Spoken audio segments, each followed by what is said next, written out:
Non, bien sûr, mais le mot roman, dans le fond, c'est pas très important. Comment dire? C'est une histoire.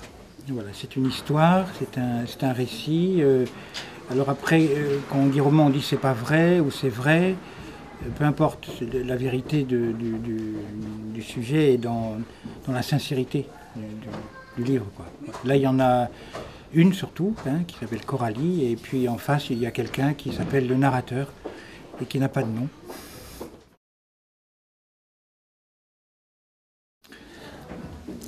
Rose, puis bleu, puis noir. Noir, mais qui dit noir dit...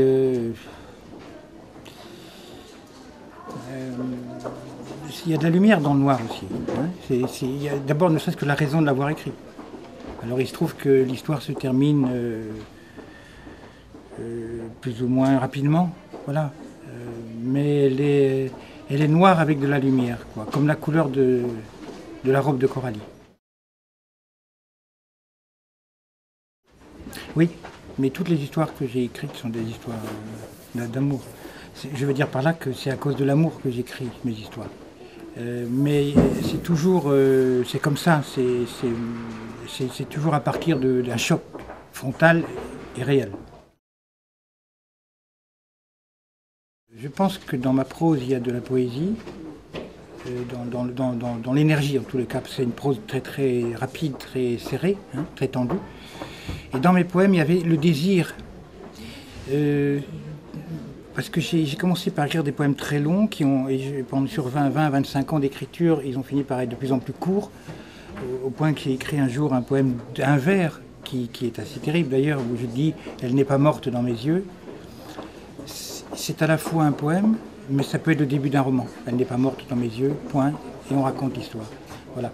Et donc à partir de ce vers si court, je me suis dit où j'arrête, où je reprends tout à zéro, d'avant le poème, c'est-à-dire l'histoire, le conte, la prose, il était une fois. Et maintenant, c'est selon ce que je raconte, quoi. Et le livre, si tu me quittes, il y a en plus la poésie à l'intérieur du récit, hein, parce que ça, c'est vraiment ce que je cherche. C'est ma vie, de toute façon. Et dans mon premier livre, Vie, il y avait déjà prose, poème, mais disons, intuitivement. Et j'ai pratiqué ce travail-là pendant toute ma vie. Et dans ma vie, si j'ai choisi de vivre d'eux et en poésie, c'est pas par hasard. Je veux dire, la prose est donc un peu le récit, le chaos peut-être, et le poème serait le chant, quoi, la danse, disons, dans une comédie musicale. Et c'est le lien entre les deux, le choc entre les deux, physique-chimique, qui m'intéresse, quoi. C'est une belle histoire. Ça a commencé il y a 17 ans. Et l'idée, c'était de... Moi, je voulais pas faire une maison de poésie, c'est-à-dire qui exclurait le reste, quoi. Le théâtre, bon, ça m'intéresse pas. Je trouve qu'on est déjà assez seul comme ça. Je pense que ce qui m'intéresse, c'est de lier les arts les uns aux autres. Et une pièce de théâtre peut donner en nous un goût, peut être poétique dans le sens où c'est une énergie, quoi, poétique. Donc je travaille très bien avec l'équipe, ça fait 17 ans, et j'ai appelé ça « Il fait un temps de poème », c'est atmosphérique, quoi. Et cette phrase me permet d'inviter aussi les romanciers, qui ont des mondes qui déclenchent de la poésie.